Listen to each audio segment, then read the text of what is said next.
All right, guys. So I don't know if my phone's gonna have enough data for me to finish this video. This is Caitlin Clark. She received the Time magazine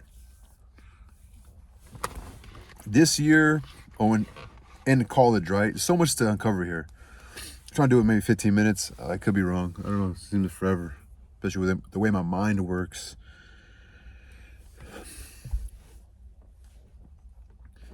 Caitlin Clark is productive. She is what meritocracy is, right?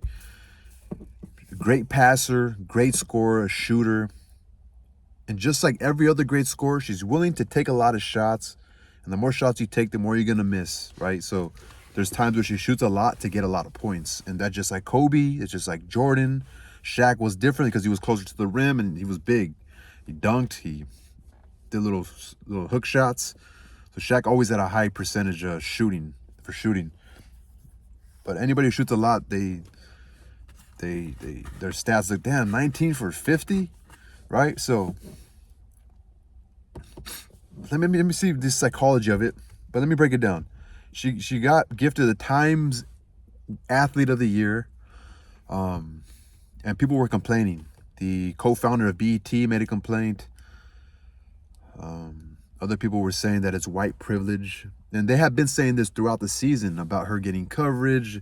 People like Angela Reese, I think she might have had a couple comments. Other athletes were like pushing her on the floor. They're playing rough against her, and they'll have a response like, "Oh, why does the media care? Why is it such a bad thing that we're pushing her?" Well, the thing was, it was kind of like, well, we kind of know where this rough is, where it's coming from.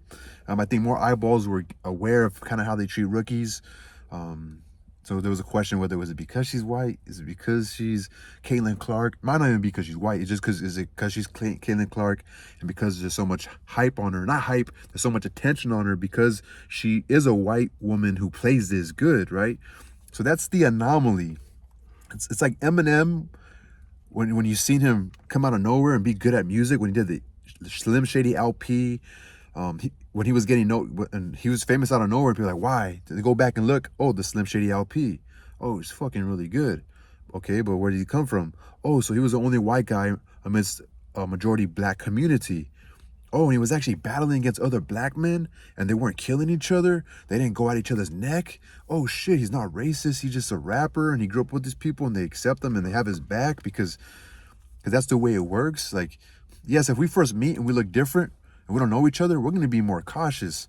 But when that's like let's say you're like the one black dude grows up in a brown community, that's your brother. Like, you don't even see color, but you know, it's like when you see somebody else, when two people of the same kind see each other for the first time, they go through that same process as two different looking people go through the same process, but now there's just another factor involved to see if there's any problem there, right? So you have to understand that. So that's the thing. And then if I go here, there might be more opportunity for me to shine. I could be more productive here, right? Did that play a part? Well, she's from Iowa, but she could have gone anywhere, right? Or I could have gone to South Carolina, and South Carolina's like an Alabama, Steve Saban's Alabama. Shout out to their coach, I forgot her name, but she was a ex-college basketball player. But she's winning the championship every year. She's like Alabama of girls basketball in the NCAA, and it might be hard to play over there. I might not get as much attention if I stay in my hometown, which a lot of people gave her credit for staying in her hometown. She could have gone anywhere, UCLA. She could have gone to anywhere, right? UConn, but she didn't. She's like, it took her a while to actually get known too. Like she wasn't necessarily a superstar. She worked to get to that level, right? To shine in her junior and senior year, and to make all those points. And she went to the Final Four twice, once lost in the Final Four, second in the national championship against the South Carolina team who was stacked. Aja Wilson, she's probably the MVP of the WNBA right now. I think she almost won another title this year. I don't think she did. And she might have got MVP. She comes from South Carolina. So then, she was getting a lot of attention for all the people saying that, oh, she's only there because she's white or it's white privilege. And some people she's playing against, some black women of the WNBA, and even other people who have platforms, and people are calling this a woke mob. Like, what do you mean it's meritocracy? She would have to be good. And so let's come to the truth of it. She is good. She has a lot of skill. She has a really good skill. She's not maybe the most like has most agile when it comes to her hips or the most athletic, you know. But she has good fundamentals. She's smart. She could shoot, and she's a scorer. She's just like a scorer that has kind of the similar, like when you watch the game of basketball, and even if you're just watching it, she has the scorer's character, just a scorer. She is a scorer. She'll shoot a lot to score. She's not gonna stop shooting even if she's having an off day. You want the ball in her hand because she's really good. Like she could pass well. She sees the game well, and you don't get there just. You have to have a love for the game. You have to work hard. She doesn't seem like that she was born with some natural ability. Because even then, like, and let me compare it to Angela Wilson or Angel Wilson or no Angel Reese. Excuse me. Angel Reese is getting known in like the hip hop community right now for showing up to hip hop shows, getting on stage, even going to basketball. She was going to NBA basketball games, sitting front row, and she's a sexy woman. She's a sexy, tall black woman and like light skin, and she has a nice frame, beautiful frame. She's beautiful to me. But she's getting known kind of for that. And she likes it. She seems, obviously she's out there. She likes it, right? She likes that. She likes to be out there. And so there's two different characters, right? The one that's going to be super focused and she has her boyfriend. She goes to he's still in college. She goes to his games and she works hard. And then this one that's, I don't know. Again, Angel Reese, if she stays healthy enough, she's going to be, she might not be the superstar. Might not be someone to build around to win a championship like Caitlin Clark is. And Caitlin Clark is ready to do that. And I hope they're doing that for her. I hope they're trying to get other pieces because they're missing pieces. They started off slow. They started winning at the end. They made the playoffs, but they were missing pieces. There's a lot of pieces they're missing. And I hope they build around her because she's like a Kobe. You want to build around that. And Angel Reese, because she's tall, you know, she's tall and she has fundamentals and she's pretty good. So that's going to be somebody who you'll see for maybe 4 or 5 years, but might fade away, you know, because it just seems like she's like a little more focused on other things, right? And you could, that tells a lot, right? It tells a lot. Kobe, he never went out. The stories about Kobe, let's go out to, he never went, but when he went, he was a superstar, right? And so I'm just comparing two different ways of approaching something, and that something is what put them both on the same platform, right? And so yeah, but WNBA is losing money. I guess they lose like 50 million, or I think it's not. I don't think it's in the billions, but like 50 million a year they lose. And this year they only lost 40 because Caitlin Clark brought a lot of money. She broke records for attendance. They put them on more like ABC now instead of ESPN2. The game's changing, so she is changing the game. There's some people that are appreciating that, but I haven't got to her personally. So Caitlin Clark is a good player. And she's really good. I think the anomaly of where like basketball mostly predominantly of American black and WNBA American black women. But not only that, Taurasi, like, you know. And then there's an argument like, oh, she's only famous because she's white, or the only attention is because she's white. Well, part of it is like, oh shit, this white girl in a predominantly black arena is really good. It's just like how people looked at Eminem in the NBA, I mean, in hip hop. How people looked at Tiger Woods in like a white arena. There was young black, phenomenal winner, champion. And see, that's the thing. He was winning. What's the name was selling records, making really good music. You know, and you could see the skill in Caitlin Clark. She's missing some pieces, but that's a woman. If you put the right pieces around her, she has a champion mentality. And she's only 22. So, and so they had a Time article. I might pull it up right here, depending on if I run out of data. But then after they had like a Time ceremony, right? And she's sitting there, and I don't know if Time did this on purpose, but they had like this black correspondent or this black interviewer talking to her on stage and asking her questions like, what do you think about this white lady? She's known. She's like in the world of news and stuff. She has a platform. She's like, oh, she fell to the woke mob. She surrendered to them. Because on the Time magazine, that interview, which I might pull it up, she said, like, she gave credit to, you know, yeah, this is this sport, WNBA, this league was built on, you know, black women. Want to give them credit and love and to uplift black women. I think there's different reasons why she did it. She did it because it's true. And she also did it because she was probably feeling fucking an uncertainty that brings upon attention in the fucking locker room. She plays amongst black women. And see, it's not only that, there's only two different variables when it's that argument. It's a black person and a white person. There's no, so there's no like fucking 100 different shades of people. So there's not like a locker room where there might be only one black person. No, she's predominantly playing in a locker room that's mostly black women. But not only, there's white women in the league too. There's even like Asian women. There might even be some Hispanic women. There's some women from like Brazil, but they have little black skin, or they're more of the minorities sort of thing, or the minority. That's a number anyway. Or they're just more of, they're not European, right? They might be Southern American or Central American, or they might be Asian, or you know what I'm saying? Like, so she's finding herself a little uncomfortable. And see, and I'm gonna say something right here. It's also got to go back to the history of our country, right? You could easily forget someone has to work hard. And that's what a lot of people, their argument is like, they call it the woke, because they want us to be like, no. Let's stop going to race and let's look at how someone works hard. But let's also be true that it's a little of an anomaly that a white girl is this good, right? That's a lot of the reason why people are paying attention to it. And just like, look at boxing is a great example of people finding representation in one person that represents their culture. And so when a white woman is really good at a sport that predominantly, they don't really play, if it's like a white woman, she's probably like maybe like a 3. Sometimes she might be a guard, but she's kind of more like a passive guard, where she's not a scorer. She's just there to like facilitate. But this one, Caitlin Clark's a scorer. She's like a Kobe in the WNBA. She's good. And you like to watch her because she's like not boring, right? And so but that's off of hard work, and that's an example of it. When somebody works hard, really wants to be something. So she is an example. And I think there's a lot of people in the black community, brown community, white community, all communities to say, look, you see that? That's hard work. And see, time is in the business of making money. And then also it's like, time is like, who in the world, in our nation, or in the world, who really like made some sort of like an actual impact. And Caitlin Clark did. So as I'm watching this interview, one thing I did like that she said, like, she's like, I think I deserve everything I'm getting. Like, I like, so that's kind of a part of her standing up for herself. And then that's people also like agreeing, like, oh, she stood up for herself. And people like that because all people want to feel like they're able to do that. That they can stand up. No, like, wait a minute, I'm giving credit where it's due, but then let's stop there.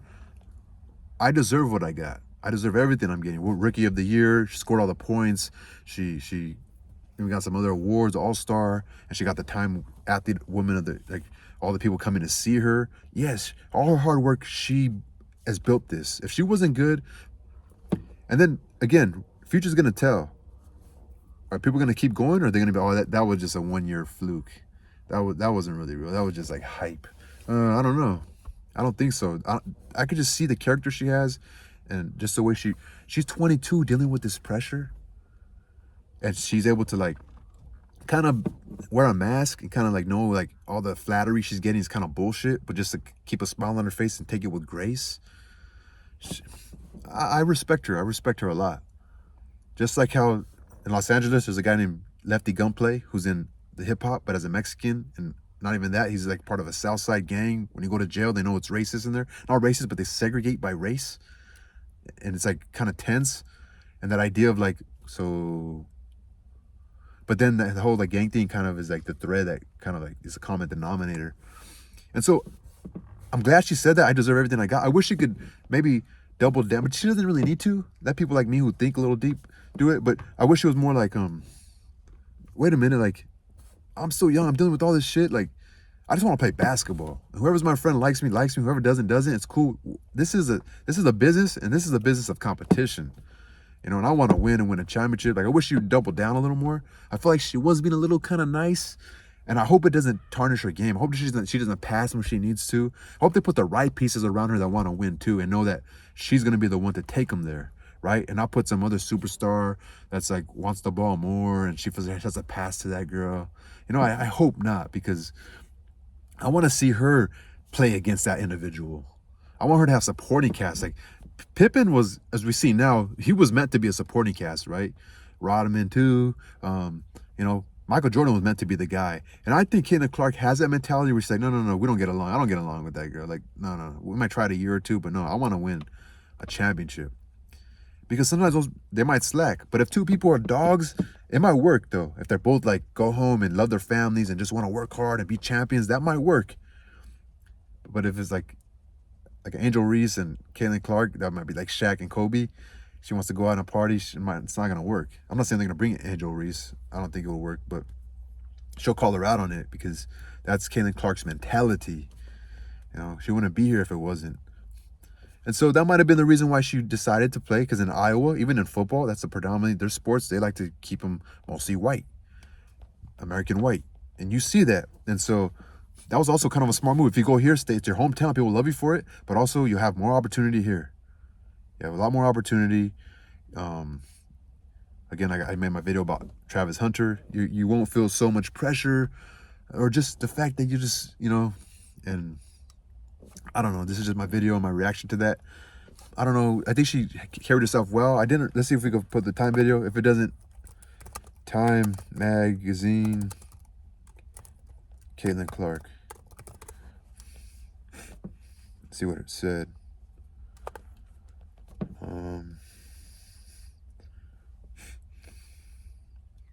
Look for the quote.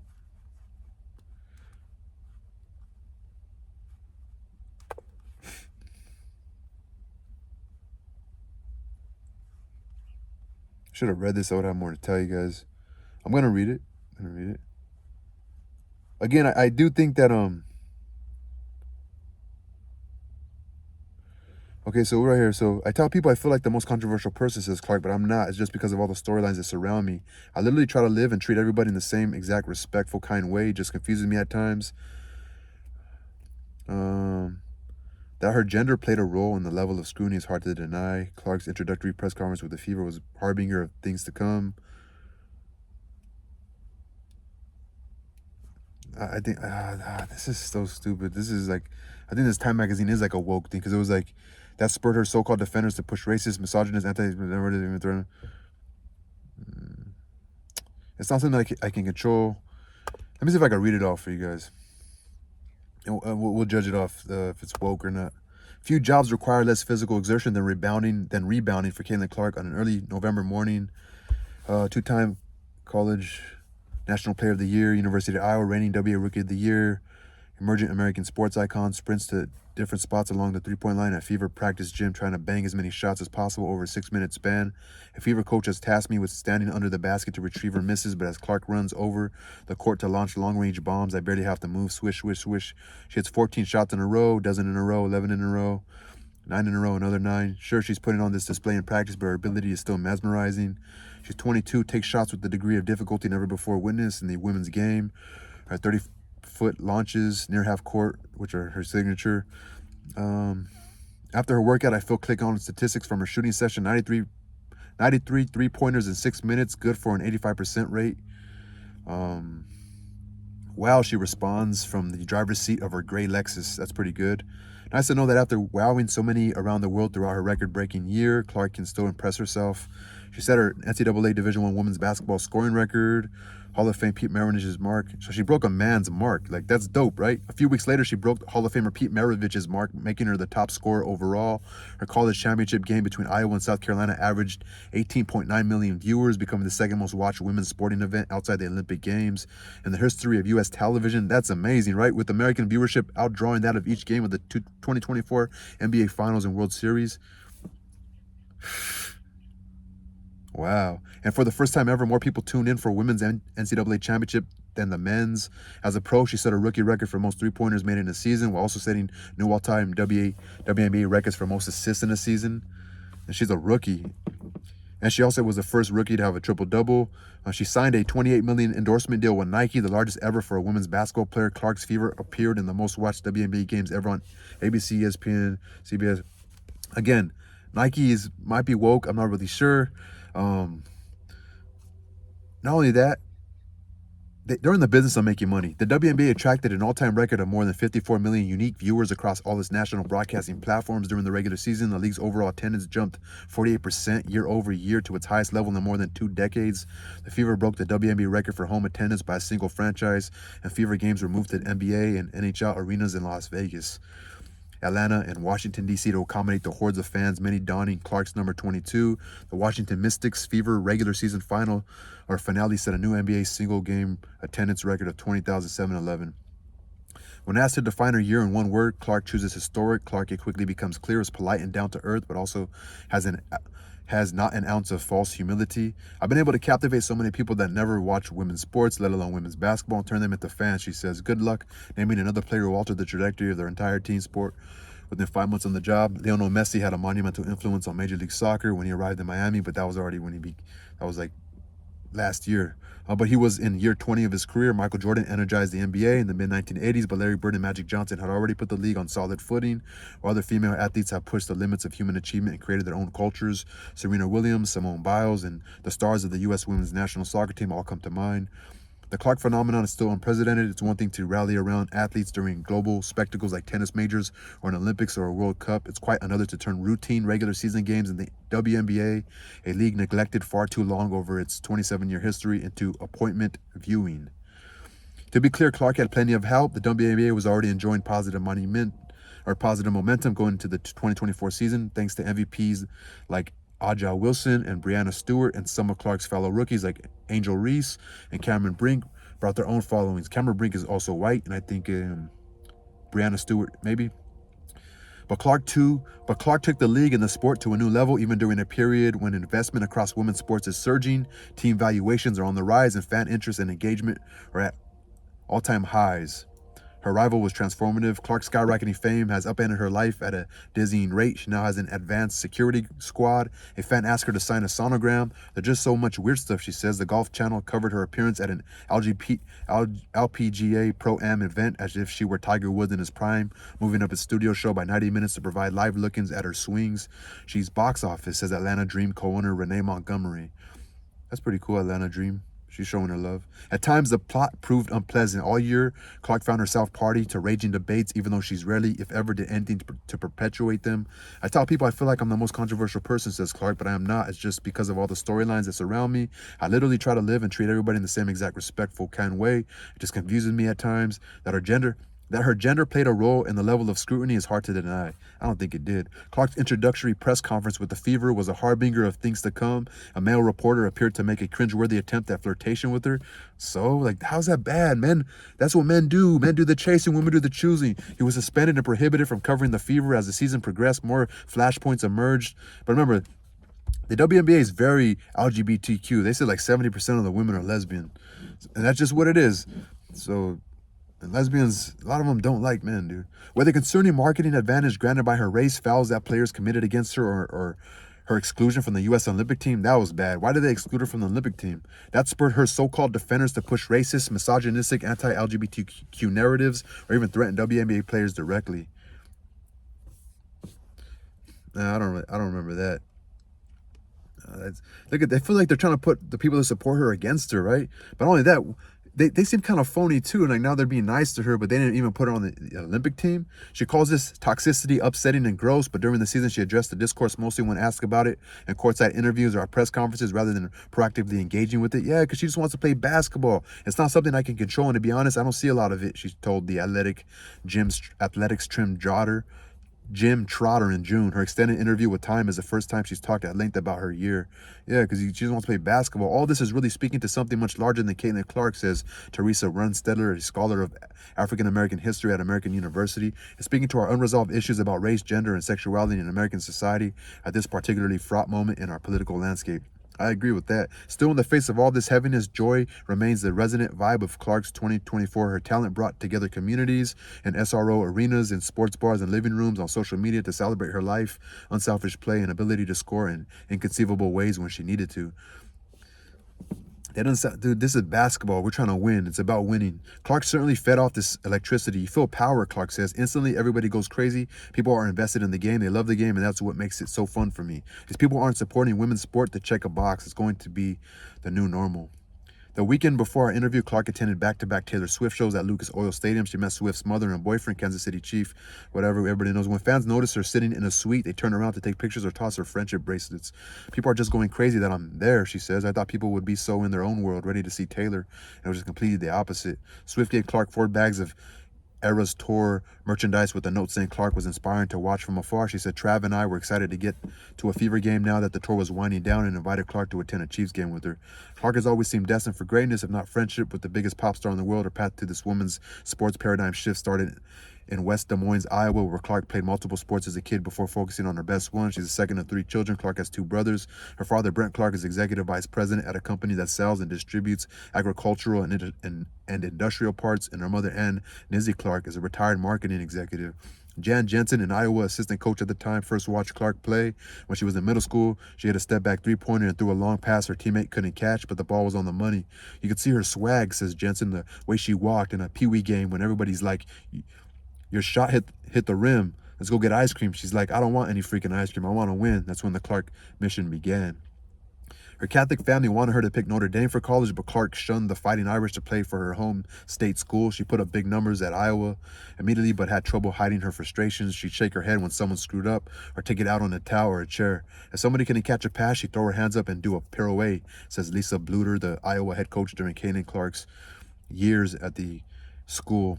Blutter retired after last season, and Jensen now runs the program. The coaching staff worked with Clark to improve her body language, showing her video of her outbursts, and she reined it in for the most part. By her junior year, Iowa was knocking off undefeated South Carolina in the national semis to reach the finals against LSU. That championship game was Clark's inauguration into the 24-hour sports news cycle. In the final moments, when it was clear LSU would win, Tigers forward Angel Reese approached Clark and pointed at her ring finger, a bit of trash talking that sparked needlessly cruel backlash. Reese was labeled classist and worst class, and Clark and Reese were pitted against each other as rivals, a narrative that has carried over to the WNBA. It's basketball. You can't be mad at it. I don't get that at all, says Clark. We're not best friends by any means, but we're very respectful of one another. Yes, we have had tremendous battles, but when have I guarded her? And when has she guarded me? She downplays Reese's gesture. I didn't think it was taunting, says Clark. It really didn't bother me. It's just like, why don't you talk about them winning or the incredible run that we went on that nobody would have thought we would have ever gone on? The only thing people cared about was this controversy that was really fabricated and made up, and then has continued to be the case ever since. Going into her senior year, Clark was in a much different position than women's basketball players who had come before her. Iowa played summer exhibition games in Italy and Croatia, and with the help of name, image, and likeness, or NIL, that's what it means, name, image, and likeness, sponsorship money from brands like Nike, Buick, and Midwestern grocery chain Hy-Vee, Clark treated her teammates to a yacht outing in the Adriatic. I wouldn't say it was boozy, says former Iowa manager Will McIntyre, now director of scouting and technology for the Rutgers women's team. I would say bougie. Clark loved college life and even considered returning for a 5th year instead of entering the NBA. Because of COVID-19 pandemic, players were granted an extra year of eligibility around January. However, Clark knew it was time to move on. Fever won the lottery, assuring that Clark, unquestionably the number one, would begin her career in the Midwest. It's kind of funny, right? No, Indiana, never mind. That's, I guess, near Iowa. She announced her intention to enter the draft at the end of February. Lynn Dunn, the Fever general manager, now a senior advisor, saw the news on X. I would have done a back handspring if I wasn't 77. About a month later, on the eve of this year's NCAA tournament, after a Clark Reese matchup, I don't want to hear all this shit. So Clark, I don't want to hear that fucking drama bullshit.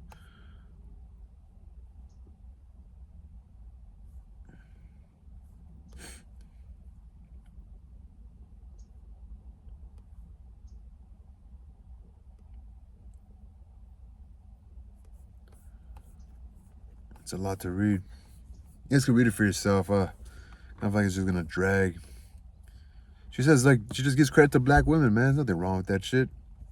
I just want to know if this shit's woke or not.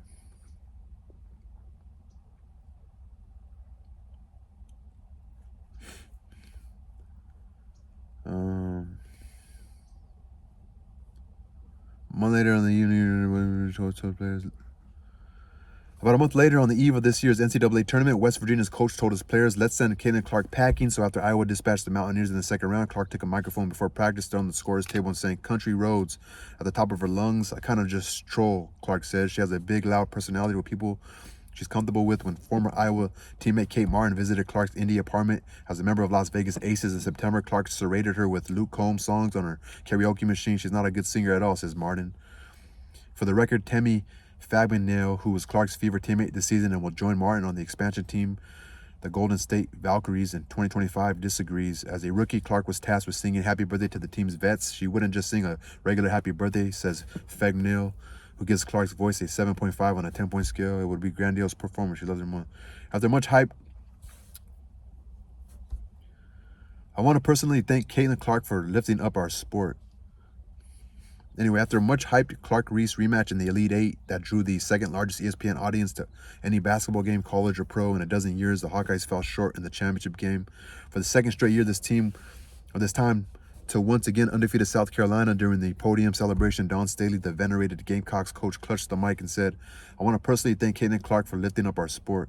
Clark had little time to reflect on her accomplishments. 2 days before the WNBA draft, she flew to New York City after staying up late in Los Angeles while receiving the Wooden Award as a Player of the Year. Went straight to Saturday Night Live, collapsed on a couch there for fatigue. She got big laughs during her weekend update segment, kneeling co-host Michael Che for past jokes about women's sports. Her favorite after Che told Clark that he'd passed along a signed apron she gave him to his girlfriend. Clark equipped, "You don't have a girlfriend, Michael." The crowd howled. Clark says Jason Sudeikis, who had cheered her on at Iowa games, has suggested that add-on. Clark's segment did include, I don't know, guys. That's my reaction. I can't read it all. I'll read it all by myself later. And you guys can read it yourself. Peace.